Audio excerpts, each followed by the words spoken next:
Fantasy football took us behind the woodshed this week. So many big games from guys that were hardly started in fantasy, and of course, so many busts and injuries to players who were started almost everywhere in fantasy. Exactly how bad was week 11? Well, if you started any QB not named Josh Allen over Bryce Young, you regretted it. He outscored Justin Herbert, Sam Darnold, Lamar Jackson, and Patrick Mahomes combined this week. And we had backup running backs like Sean Tucker, Devin Singletary, Kenneth Gainwell all score 2 or more touchdowns. Plus, we got scores from backup running backs like Emmanuel Wilson, Kyle Monangai, Jordan Mason, Tyler Algier, Bashal Tutin, Ty Johnson, Ollie Gordon, and Jaleel McLaughlin. And right now at the wide receiver position, Teteora McMillan, which Elijah, apologies. Whatever we say about Tet going forward, just do the opposite. His teammate Xavier Legette, Christian Watson, and Tyrell Shavers are all top 10 PPR wide receivers right now. Week 11 is one of those weeks I'm sure we all want to forget about, but at the same time, you don't want to overreact to a week like this. This is one of those weeks that happens 2 or 3 times a year where there is just absolute chaos. Nothing goes the way we expect. You don't want to overreact, but that doesn't mean there aren't some players that you should be panicking about. I'm going to get to those guys, but first, I'm going to quickly go over some guys. I want to just run down real quick the guys I'm not panicked about despite them having bad games, starting with Rashee Rice. Yeah, his first down game since returning from suspension, but come on, it was a tough matchup. Everybody gets a pass here. Like Davante Adams scored again this week, but that was literally all he did. But still, Davante Adams has been awesome this year. He gets a pass. And will we ever see the monster Rome Odunze we saw in the first month of the season? I'm not so sure, but this guy still has tremendous upside. You got to keep him in your lineups. And Jalen Waddle had 14 or more points in 5 of his 6 games with Tyreek Hill out until this week, of course. Why did he bust against this terrible Commanders defense? Because it was week 11. That's why. Don't panic on Jalen Waddle. Jaylen Warren had a smash matchup this week, suffered an ankle injury. I got to think that's a big reason why we saw so much Kenneth Gainwell down the stretch, not to mention it was a blowout. And DeAndre Swift, yes, it was frustrating seeing him getting vultured by Kyle Monangai again for the touchdown, but he still had 21 carries for 90 yards. Assuming Warren is healthy, he'll be fine, and Swift, he'll be fine too. Woody Marks did not go nuclear his second time against the Tennessee Titans, but he still had 19 total touches in this game. He's obviously taken over this backfield. He'll be better. And so much for rock solid Khalil Shakir, because he was rock bottom this week. Absolutely terrible. But this was only his 3rd game with less than 11 PPR points all season long. Don't worry about Khalil Shakir. He should continue to be solid. And I don't think anyone saw the Chargers getting absolutely steamrolled by the Jacksonville Jaguars, which led to pretty much every player in the Chargers offense busting this week. But look, just one of those games. They're not going to get steamrolled like this every single week. This offense is still one of the best offenses for fantasy. These guys will be fine. But there are some players that have me very worried as we head into week 12. Let's break them down right now. And of course, got to start with Josh Jacobs. First of all, got robbed of a touchdown. It sure looked to me like he scored on that goal line carry there, and then left shortly after that with a knee injury, never returned in the game. And of course, you had to watch Emmanuel Wilson take the touchdown later in the game. Now, not sure what this knee issue is here, but a lot of speculation from like the Twitter doctors said it's a PCL injury. Remember, this is what Puka Nacua had last year. This is what ended Christian McCaffrey's season last year. If it is a PCL injury, this is not good news because Puka missed 7 weeks. Christian McCaffrey's season ended. Remember, it was week 10. He suffered that injury. He never came back here. Now, remember, the Packers season is going to go beyond the fantasy season. They did say they don't think it's season ending, but their season is not our season here. Look, I don't want to overreact here. Don't freak out. We don't know yet. I am certainly not a doctor. I'm not going to pretend like I have any idea here. We will find out Monday morning or sometime Monday after the MRI. But man, this is terrible timing for Josh Jacobs to get hurt right as we go for the playoff push and your fantasy playoffs. Let's hope it's not that bad. I'm sure he's going to miss next week, but let's hope it's very minor here and he doesn't miss too many games. And then kind of under the radar here, right before overtime, Drake London hit his knee on the turf and did not play in that overtime game. And again, a lot of Twitter doctors, and which I am not one of, so I'm not saying this is what I think has happened, are saying it's either also a PCL strain or a bruise. I really hope it's a bruise because Drake London has been a monster lately. Now, in this game, we also lost Michael Penix to a knee injury. If we see Kirk Cousins, that might make you a little panicked about Drake London. But certainly, if you got Drake London, you have to be very nervous right now waiting to hear about this knee injury. Again, we're probably not going to find out until tomorrow when they do an MRI on the knee. Let's hope it's minor and it's just a bone bruise and we don't have to freak out here about Drake London. Hey, real quick before I continue on with the players I am panicked about, if you're enjoying this content or any of the content we put out for you on a weekly basis and you haven't subscribed to the channel yet, do us a quick favor, take one moment, hit that subscribe button. We would greatly appreciate it. Now, I wasn't going to put Ja'Marr Chase on here, even though he had a horrendous game this week, and even though Flacco looked absolutely terrible, but then we have to deal with Spitgate. That's right, if you miss the game, him and Jalen Ramsey were getting into it pretty much the entire game, which led to finally them getting into an altercation where Jalen Ramsey punched him, got ejected from the game.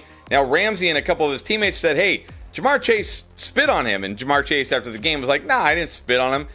But we now have clear video that's been posted by Adam Schefter of Ja'Marr Chase spitting, and we have precedent for this because remember, week 1 before the game, Cowboys-Eagles, Jalen Carter spit on Dak Prescott, got ejected from the game.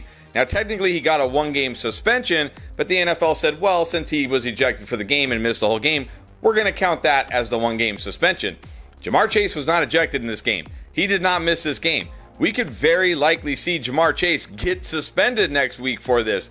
And if that's the case, that is terrible for you. Of course, we're talking about one of the best players in all of fantasy, likely when you need him most right now, down the stretch run. So we're going to have to see how this plays out. Obviously, the NFL is going to look at it and make a ruling here. But right now, where I've got Ja'Marr Chase, and I have plenty of Ja'Marr Chase this year, I'm getting a little nervous that I'm not going to have him in week 12.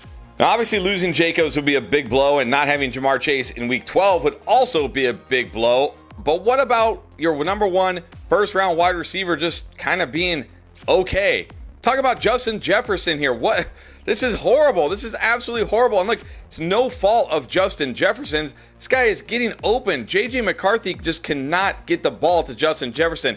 Misses him on so many wide open throws. Jefferson should be putting up big games every single week, and he just can't with McCarthy under center. Now, I will say credit to Justin Jefferson. He didn't quit. He didn't stop playing. He had a key block that sprang Jordan Mason on that touchdown run. Okay, they still lost the game, but it shows that he's still out there playing hard. But McCarthy is just making it impossible for Jefferson to be an elite fantasy wide receiver right now. He's only got 1 game all year of over 20 fantasy points, only 3 times over 16 fantasy points. This is not the Justin Jefferson we know and love. And I don't see how it gets better. You can't fix a guy's accuracy during the season. There just isn't time. Like, you can't work on his footwork and his mechanics when you're trying to practice and get ready for the game. This is something they could fix in the offseason, definitely, but that's not going to help you this year with Justin Jefferson. I hate to say it, but Justin Jefferson, I mean, at least he gives you a high floor, right? He's catching passes and getting enough yards that you're at least getting a high floor from Justin Jefferson. But man, Justin Jefferson just being a floor wide receiver, that makes me sad. And it kind of feels like every week Emeka Egbuka is a guy you should just lock into your lineup, but really, is he? I'm starting to have my doubts here. You look at over the last 5 games, he's had less than 10 PPR points in 4 of them. Less than 10 PPR points. I have to wonder, like, our team's starting to figure it out, right? There's no Mike Evans. Look, maybe Chris Godwin coming back could help him, but there's no Mike Evans, and they're like, hey, let's just take Egbuka out. And what can the Bucs really do in the passing game here? You know, make Tez Johnson, who did nothing this week, Sterling Shepard, whoever, try to beat us. Now, on the plus side, the targets have still been there. It's just that connection with Baker Mayfield hasn't. He's kind of feeling like Romo Doomsday-ish to me, meaning one of these guys, he's got the ceiling. He's got that big game in him every single week, but he also has those games where you're like, I kind of wish I didn't start Emeka Egbuka this week. He's still a guy, though, that's probably too good for you to bench. You just have to roll with him and hope like this is the week where it's a big week. And I will say, if there's a plus here, they have a great finish there schedule with the Saints, the Falcons, the Panthers, and the Dolphins to finish. So he could have a nice stretch. And again, maybe Godwin coming back could help here. But man, Egbuka's starting to look a little boom busty to me. But at least he does boom sometimes. What has happened to Zay Flowers since week 1? He's just been a floor play. He has a high of 14 fantasy points since week 1. Now, I will say, apart from this week, he at least gives you a floor, as this was only the 3rd time all year where he's been under 11 fantasy points. But a floor, like that's it. We just put Zay Flowers in for his 11, 12 fantasy points and call it a day. So Zay Flowers is just basically a floor flex play in your PPR leagues with Lamar Jackson, who was terrible this week. Look, I'm sure Lamar will get better and the offense will get better, but even still, what is the real upside for Zay Flowers right now?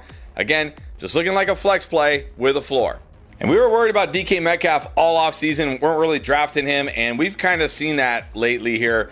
He's only gone over 12 PPR points 3 times all year long, but worse than the fantasy points, he's only topped 55 yards 3 times all year. For as bad as I said JJ McCarthy has been, Aaron Rodgers has been worse. He looks totally cooked. And now we could be looking at Mason Rudolph starting games here in this Arthur Smith offense where they just find ways not to use their best players. It's like that's Arthur Smith's goal. He's like, can I win this game without using my best players? Like he's challenging himself or something. You're not that good, Arthur Smith. But DK Metcalf, like he was very touchdown dependent early in the year, just living off a touchdown every single week. Now that he's not scoring, he's barely even living for your fantasy team. Barely even giving you a floor here. And I don't really see Rudolph, Rodgers, whoever the starting quarterback is, they're really going to get better in this offense. Now, Quinshon Judkins has still continued to be a workhorse running back, but it has not led to fantasy points. Now has 4 of his last 5 games with 10 or fewer points. The only good game he had in there was that Miami Dolphins game where he scored 3 touchdowns, but only averaged 3.8 yards per carry. It's crazy because his first 4 games this year, he was one of the most efficient running backs in the NFL, and he has just hit a wall here. Like the efficiency has just plummeted. I don't know if it's the offense, the offensive line, him, all of the above. I'm not really sure here, but we just have not seen the guy that we saw earlier in the season that looked like a guy who could just, 5-6 plus yards a carry every week and somehow thrive despite being in a bad situation. Now, if there is a saving grace, it's that he's got a great schedule rest of the season, but will that even be enough in this offense? I'm starting to have my doubts. Courtland Sutton has been ice cold over the last 4 games, really since week 6. He did have that 16-point game in week 7, but outside of that, he hasn't gone over 10.7 PPR points. But what is most troubling here is that we have seen Troy Franklin get much more involved than Courtland Sutton, or at least as involved as Courtland Sutton. But then this week, we saw rookie Pat Bryant get more involved. Pat Bryant only had 2 less targets than both Sutton and Troy Franklin this week. And once again, we saw Troy Franklin outproduce Courtland Sutton. Now, I will say, coming out of the bye, the Broncos get the Commanders and the Raiders. Those are definitely spots where Sutton could have big games. I'm not going to say bench Courtland Sutton just yet, but this is another week where Troy Franklin outproduced him. And if Pat Bryant comes on even more after the bye, yeah, maybe it is time to start benching Courtland Sutton.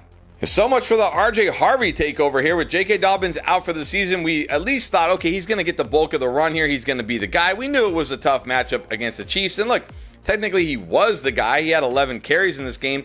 But Jaleel McLaughlin, who hadn't even played all year, only had 5 less carries with 6, and he got the touchdown here. Now, RJ Harvey did catch 3 passes, which he's very good at. But we saw Tyler Bidet and McLaughlin each have a catch in this game as well. I gotta hope, though, that now as they go into the bye, they're going to come out of the bye and give him a Travion Henderson type role. At least that's what I'm really hoping here. Come on, Sean Payton. Get into the bye. Give me that post-bye rookie bump for RJ Harvey. But that being said, I kind of need to see it here. Like if we come out of the bye and we're still seeing a bunch of Jaleel McLaughlin, yeah, it's going to be time to panic on those RJ Harvey league-winning talk. And then quickly, I'm just going to run down some players that if you haven't realized it yet, it is over for these guys. These guys are all rostered on more than 70% of Yahoo leagues, and I don't understand why. And we got to start with Ja'Cory Krosky-Merritt, aka Bill of the Washington Commanders. I mean, barely even playing right now. Chris Rodriguez looks pretty good. If you want to stash him and hope, like if something happens to Rodriguez, maybe he's the guy. But even when he was the guy, he wasn't very good. And why are people still rostering Tony Pollard? We've seen since Tyjae Spears has been back, this has been closer to a split here. And do you really even want any running back in this Titans offense? I sure don't.